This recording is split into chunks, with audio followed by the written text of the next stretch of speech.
L'invité de ce Smart Impact, c'est Brune Poirson, bonjour. Bonjour à vous. Heureux de vous retrouver, directrice du développement durable du groupe Accor. Vous étiez déjà venu nous parler dans une longue interview de toute la stratégie RSE. Là, on va vraiment se concentrer sur deux thèmes, l'éco-certification des hôtels et puis l'engagement d'Accor pour préserver le patrimoine culturel. Et d'une certaine façon, ça pose la question du surtourisme et des effets du surtourisme. Je commence par ce label. En juin dernier, vous annonciez avoir passé le cap des 1000 hôtels éco-certifiés. Alors, j'imagine que ça continue, vous en êtes où 6 mois plus tard ? Absolument, je ne peux pas encore vous donner les chiffres officiels, mais ce que je peux vous dire, c'est que ça avance très bon train. Oui. On s'apprête presque à doubler le nombre d'hôtels qui sont éco-certifiés. Pour nous, c'est vraiment une priorité. Pourquoi ? Parce que c'est une façon à la fois d'embarquer le personnel des hôtels, mais aussi et surtout de montrer à nos clients, quels qu'ils soient, propriétaires d'hôtels comme ceux qui viennent dans nos hôtels, qu'on fait des efforts et surtout que les hôtels sont prêts à continuer à aller de l'avant. Et ce n'est pas nous qui le disons, ce sont les labels, parce qu'évidemment, il y a tout un processus, c'est long, ça ne se fait pas du jour au lendemain, c'est aussi audité. Et donc, c'est une tierce partie qui détermine si l'hôtel est vraiment en chemin pour accélérer sa mue environnementale et sa mue sociale. Avec des labels qui ne sont pas forcément les mêmes d'un pays à l'autre. Absolument. Évidemment. Il faut s'adapter. On n'a pas la même exigence en fonction des pays. Alors, je dirais que quand même le niveau d'exigence tend à être presque partout similaire. C'est plutôt presque une question de confiance. Il y a des régions, comme par exemple la Chine ou d'autres parties en Asie, qui préfèrent avoir leur propre label. Ce sont des labels au niveau d'exigence important et que nous, on a vérifié évidemment. Parce que vous imaginez qu'il y a pléthore de labels de par le monde sur ce sujet-là.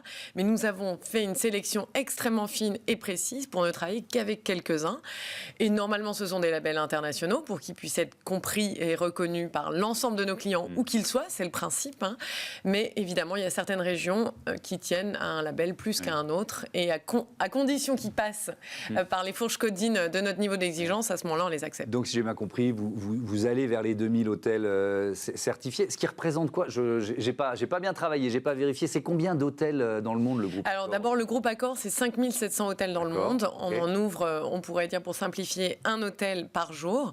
Donc vous imaginez le défi, c'est de passer d'une croissance volumique peu à peu à une approche très centrée sur la qualité. Donc c'est un processus long, volontariste, c'est-à-dire que pour faire passer les hôtels les uns après les autres, c'est vraiment un programme que vous avez mis en place ? Exactement. C'est une vision qui a émané fortement à la fois de notre PDG et de mon équipe et surtout de tous ceux qui sur le terrain œuvrent au quotidien dans les hôtels, mais c'est aussi fait en partenariat avec les propriétaires d'hôtels. Parce que le business, le modèle d'affaires du groupe Accor fait que nous ne sommes pas propriétaires des hôtels. Et donc évidemment, nous n'avons pas la main sur ce que les hôtels font. Donc avant le déploiement d'un programme comme ça, il faut aller convaincre des centaines et des centaines, voire presque des milliers de propriétaires d'hôtels. Mais je pense que tous y ont vu leur intérêt aussi parce que, il faut peut-être le préciser, certains des clients qui vont dans les hôtels ou qui envoient des gens dans les hôtels sont des grands comptes, c'est-à-dire d'autres entreprises qui ont elles-mêmes des engagements environnementaux et donc qui en font une précondition que l'hôtel soit labellisé pour envoyer, si je puis dire, certains de leurs employés. Un effet boule de neige. Exactement. C'est l'effet vertueux, en fait. Un effet vertueux. On se pousse tous vers le haut. Donc, ça peut être un processus assez long, parce que qu'est-ce qu'il faut faire pour obtenir, alors ça dépend des pays, on l'a bien compris, mais pour que son hôtel soit éco-certifié ? Il y a toute une batterie de mesures, évidemment. C'est d'abord changer et faire évoluer en profondeur les opérations de l'hôtel, c'est-à-dire la façon dont il est géré. Ça va évidemment de la gestion de l'énergie, avec des changements qui peuvent être assez importants. Mettre en place, par exemple, des détecteurs de mouvement dans les couloirs, passer aux ampoules LED. Tout ça, dans certains endroits comme la France, ça peut paraître évident, mais croyez-moi, il y a beaucoup de pays dans le monde pour lesquels c'est vraiment une marche haute, mais même en France d'ailleurs. Et puis, c'est d'autres changements, mettre en place le tri sélectif, c'est un vrai défi parfois dans certains pays où il n'y a pas de vrai système de service public de gestion des déchets.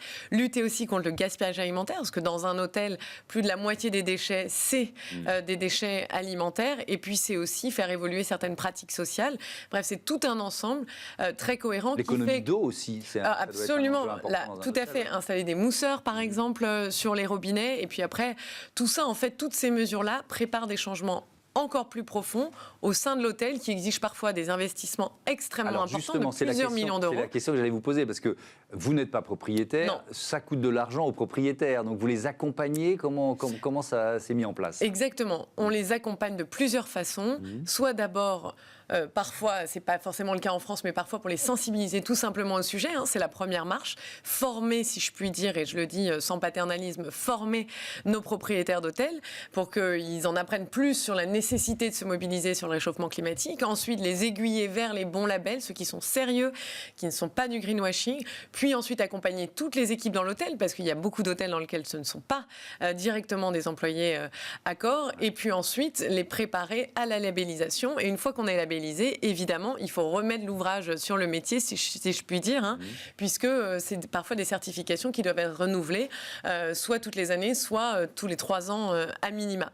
Donc tout ça, c'est un processus qui est long, mais qui permet d'engager un nouveau type de dialogue avec les propriétaires d'hôtels et qui parfois est la première étape vers des investissements de plusieurs millions d'euros en CAPEX pour transformer, rénover en profondeur parfois des bâtiments, puisqu'on sait que c'est de là que vient aussi l'empreinte carbone des hôtels, c'est du bâtiment. Bien sûr. Il nous reste 4 minutes. On va parler de ce thème, cet engagement pour la préservation du patrimoine culturel mondial, le groupe Accor qui s'associe au World Monuments Fund, partenariat de 3 ans. C'est quoi le principe déjà ?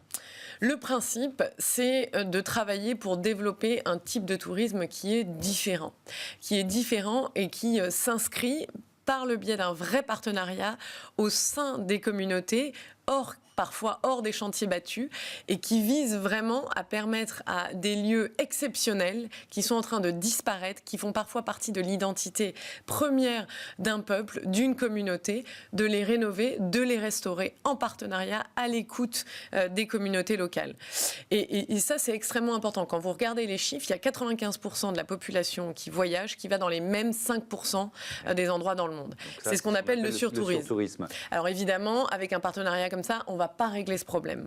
Néanmoins, notre objectif, il est de développer des innovations et d'apprendre, parce que nous partageons les mêmes valeurs que le World Monument Fund, pour aller protéger des lieux qui seraient en train de disparaître. Alors, il y a 2 aspects. Il y a protéger les lieux qui sont les plus visités et inciter et ça va de pair, inciter les clients finalement de vos hôtels à aller voir autre chose. C'est un peu ça l'idée ?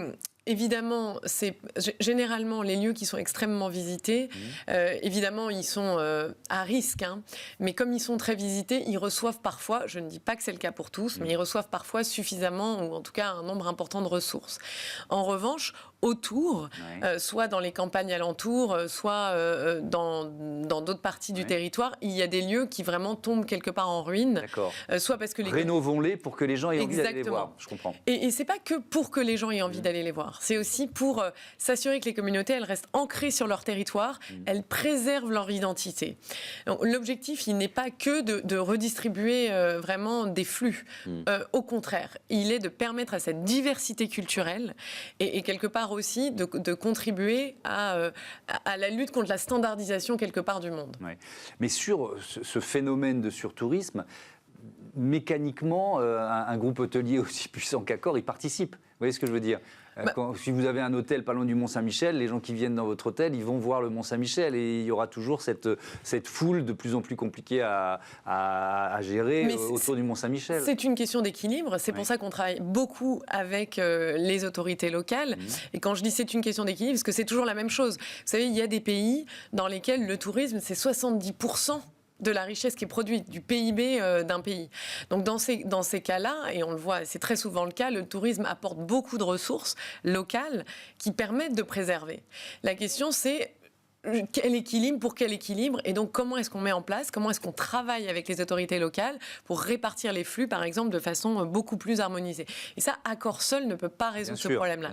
C'est pour ça que nous travaillons à l'élaboration de partenariats avec toute une série d'acteurs qui ont vraiment la capacité sur les territoires d'orienter et de changer parfois les comportements. C'est pas vous qui évidemment le décidez, mais les leviers, si on parle d'innovation, les leviers qu'on peut activer, c'est quoi ? Parce que le levier le plus simple, c'est le levier du prix. on va rendre un site payant de plus en plus cher, donc mécaniquement, il y aura un peu moins de Mais là, monde on pour y tombe aller, sur la question de l'équité sociale. Voilà, c'est pour ça que je les plus riches ne peuvent pas être les seuls qui sont autorisés à voyager. Il y a plusieurs innovations. D'abord, répartir dans le temps, par exemple, les voyages, ou en tout cas les visites. Il y a d'autres solutions que parfois certaines villes choisissent, qui peut être de taxer pour que la taxe contribue à l'amélioration ou en tout cas à la préservation de l'environnement ou des bâtiments. En fait, il y a presque autant de mesures que ce qu'il y a de sites. Et en ce moment, il y a des réflexions extrêmement intenses sur le sujet. Et je ne peux pas vous en dire à ce stade plus, parce qu'on est en train de les mener et on est en train de créer des partenariats.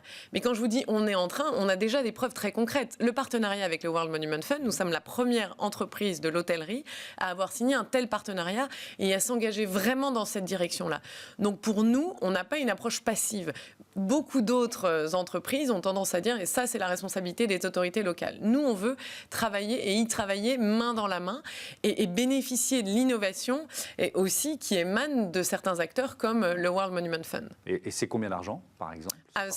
On ne partage jamais le montant de nos partenariats. D'accord. Ce que je peux vous dire, c'est que c'est important à l'échelle d'un groupe comme le nôtre. Ok, merci beaucoup. Merci à vous. Brune Poirson, et à bientôt. Merci beaucoup. Be Smart for Change, on passe à notre débat. Et si nos bureaux étaient reconditionnés?